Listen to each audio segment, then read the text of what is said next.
today I will take a lecture on gingival enlargement. This topic will be covered under the following contents, that is introduction, definition, classification.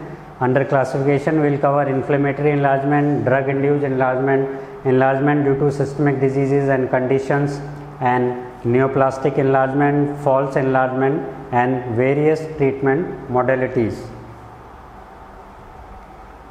So starting with the introduction. Okay, so starting with the introduction, gingival enlargement or gingival overgrowth are strictly clinical descriptive terms, and they are preferred over the past terms like gingival hyperplasia and gingival hypertrophy. Gingival overgrowth is the general term that better describes this condition. Gingival hyperplasia and gingival hypertrophy, as we know, in gingival hyperplasia there is increase in size of the organ due to the increase in number of cells, and in gingival hypertrophy it is increase in size of the organ due to increase in the size of the cells, but it is more of related histologically. So gingival overgrowth or gingival enlargement is a preferred term over gingival hyperplasia or gingival hypertrophy. Coming to the definition, it is an increase in size of the gingiva which is termed as gingival enlargement. The common clinical sign of gingival disease, it is very common among gingival diseases. So this increase in size alters the physiological contour of the gingiva, and it leads to areas of plaque accumulation, interferes with oral hygiene, and also it creates quite a lot aesthetic problems. Now describing the classification. Under the classification we will describe according to the etiological and pathological factors and due to location and distribution. Under etiological and pathological factors, it can be inflammatory, that is acute and chronic. Drug induced gingival enlargement can be associated with systemic disease and conditions like condition specific enlargement, which includes pregnancy, puberty, vitamin C deficiency, and plasma cell gingivitis. In non-specific condition, it is pyogenic granuloma. Under systemic diseases, it is leukemia and granulomatous diseases. And then the fourth one is neoplastic enlargement, that includes benign and malignant tumors. And the last one is false enlargement. According to the location and distribution, it can be localized, that is limited to the single tooth or group of teeth, may be generalized involving the gingiva throughout the mouth, may be marginal, which is confined to marginal gingiva, papillary, which is confined to interdental papilla, and it can be diffuse also, which involves all the parts of gingiva, that is marginal, attached, and interdental papilla. And the last one is discrete. It can be an isolated sessile or pedunculated tumor like enlargement.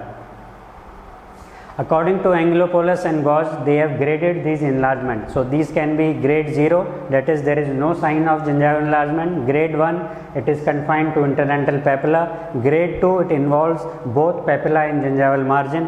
And grade 3, which covers 3/4 or more of the crown. Now going into the detail of inflammatory enlargement, which earlier I told you it can be acute or chronic. Under acute, gingival abscess is the one of the most important example, which is a localized, painful, rapidly expanding lesion that is usually of sudden onset. It is usually in this condition the adjacent teeth are sensitive to percussion. In early stages, it is a red swelling with a smooth shiny surface, and it is limited to marginal gingiva or interdental papilla. Within 24 to 48 hours, the lesion usually becomes fluctuant and pointed with a surface orifice from which a purulent exudate may be expressed, and also if permitted to progress, lesion ruptures spontaneously. Etiology, it is mainly due to the bacteria which is carried deep into the tissue when a foreign substance is forcibly embedded into the gingiva. Some examples are toothbrush bristles, piece of apple core, and lobster shell fragment. It is a photograph which is showing gingival abscess with the orifice. Coming to histopathology, a purulent focus in the connective tissue is present. It is surrounded by a diffuse infiltration of PMNs and edematous tissue is present along with vascular engorgement. The surface epithelium has varying degree of intracellular and extracellular edema, and there is an invasion by leukocytes, and sometimes ulceration is present. Coming to the chronic part, that is chronic inflammatory enlargement, it is mainly caused by prolonged exposure to dental plaque or due to poor oral hygiene, irritation by anatomic abnormalities, maybe due to improper restorations and faulty prosthesis due to some orthodontic appliances. The characteristic clinical features involved, it originates as a slight ballooning of interdental papilla and marginal gingiva. It progresses slowly and painlessly. It may be interproximal or marginal gingiva may be involved, or sometimes attached gingiva. The lesions are slow growing masses and which are usually painless. They may undergo spontaneous reduction in size followed by exacerbation and continued enlargement.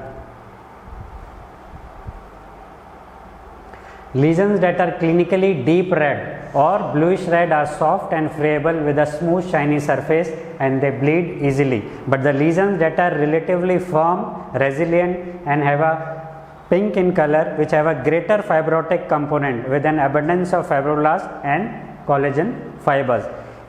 Histopathologically, there is a preponderance of inflammatory cells and fluid. Vascular engorgement is present with new capillary formation and associated degenerative changes.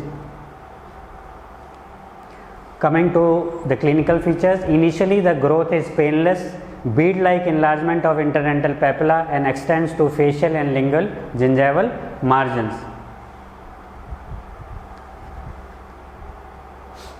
Now coming to drug-induced gingival enlargement, which I told you, under the gingival enlargement classification, the inflammatory gingival enlargement was most common and the second most common is drug-induced gingival enlargement. Under this, there are various groups of drug which causes drug-induced gingival enlargement, that is anticonvulsants, immunosuppressants, your calcium channel blockers and some antibiotic like erythromycin. Some examples of anticonvulsants are phenytoin, carbamazepine, sodium valproate and primidone. And under immunosuppressants, examples are cyclosporin A and tacrolimus. And some calcium channel blockers are nifedipine, nicardipine, nimodipine and amlodipine. The clinical features are initially this growth is painless and a bead-like enlargement of interdental papilla extends to facial and lingual gingival margins. The marginal and papillary enlargement unite together and cover considerable portion of crowns which interfere with the occlusion. Lesion is mulberry shaped, firm, pale pink and resilient with no tendency to bleed when uncomplicated by inflammation. The common and it is quite common and severe in maxillary and mandibular anterior region. This enlargement is chronic and slowly increase in size. When surgically removed, it reoccurs and spontaneous disappearance occurs within a few months after the discontinuation of the drug. It occurs in areas in which teeth are present and not in edentulous spaces, and enlargement disappears in areas where the teeth are extracted. Drug-induced enlargement may occur in mouth with little or no plaque and may be absent in mouth with abundant deposits are present. It has been hypothesized that in non-inflamed gingiva, fibroblasts are less active or even quiescent and do not respond to circulating phenytoins, whereas fibroblasts within an inflamed tissue, they are active and they are in an active state due to inflammatory mediators and endogenous growth factors present. So, genetic predisposition is a suspected factor in determining whether a person treated with phenytoin will develop gingival enlargement or not. Some other clinical features are there is no tendency to bleed, characteristically appears to project from beneath gingival margin from which it is separated by linear groove. Presence of enlargement makes plaque control difficult, resulting in secondary inflammatory process that complicates gingival overgrowth caused by the drug. It results in enlargement becomes combination of increase in size caused by the drug and complicating inflammation caused by bacteria. Secondary inflammatory changes not only add to the size of the lesion by drug, but it also produces red or bluish red discoloration, lobulated surface demarcation, and there is an increase in bleeding tendency. This is some of the few photographs which shows drug-induced gingival overgrowth or gingival enlargement. You can see it is more of involved in the anterior region, either it is maxilla or mandible, and more bulbous overgrowth is present. Coming to the histological features, there is an acanthosis of epithelium and innovation of retipex. In connective tissue, foci of chronic inflammatory cells, particularly plasma cells, large number of fibroblasts and new blood vessels are present. Pronounced hyperplasia of connective tissue and epithelium is present. There is an abundant amorphous ground substance which has been reported, and also structural changes in outer epithelial surface reported in cyclosporin induced gingival enlargement.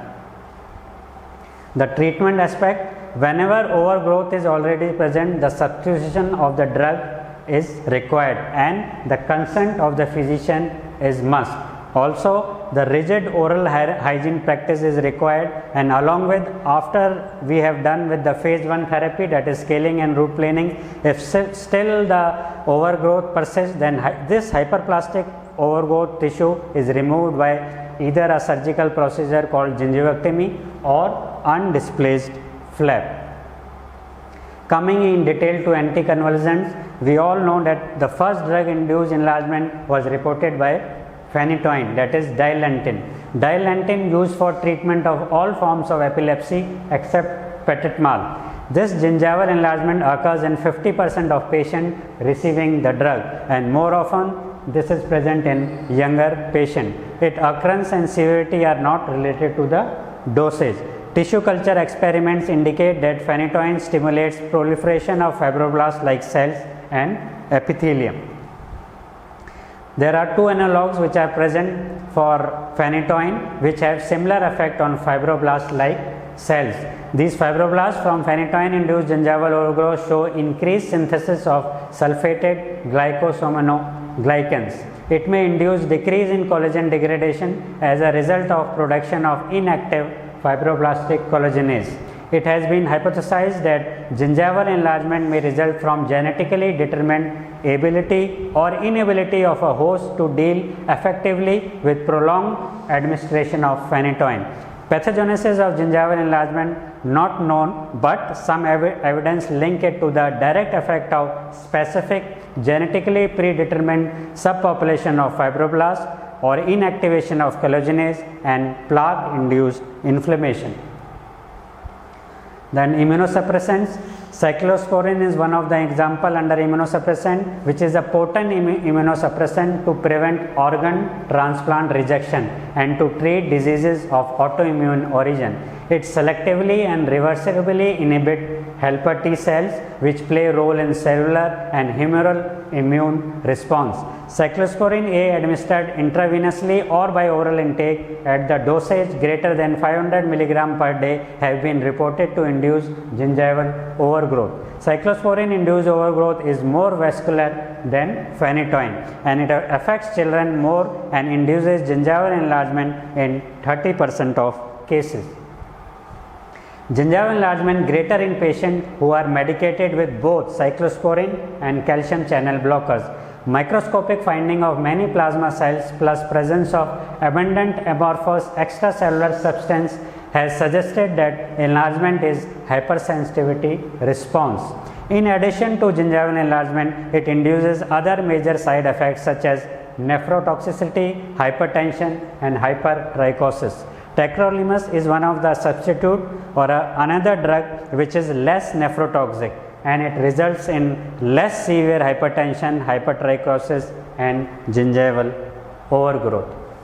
Coming to calcium channel blockers, these are the drugs developed for treatment of cardiovascular conditions such as hypertension, angina pectoris, coronary artery spasm, and cardiac arrhythmias. They inhibit calcium ion influx across cell membrane of heart and smooth muscle cells, blocking intracellular mobilization of calcium. This induces direct dilation of coronary arteries and arterioles, improving oxygen supply to heart muscles, and it reduces hypertension by dilating peripheral vasculature. Nifedipine is one of the most important example under this, which commonly induces gingival enlargement in 20% of cases. Dihydropyridine derivative, that is isradipine, can replace this nifedipine in some cases and does not induce gingival overgrowth. And one of the another enlargement which comes under this is idiopathic gingival fibromatosis. It is one of the rare condition and it is also called as gingivostomatitis, elephantiasis, idiopathic fibromatosis or hereditary gingival hyperplasia. So when we talk about histopathology, bulbous increase in amount of connective tissue, relatively avascular and consists of densely arranged collagen bundles and numerous fibroblasts. Surface epithelium is thickened and elongated retipegs are present. Thank you.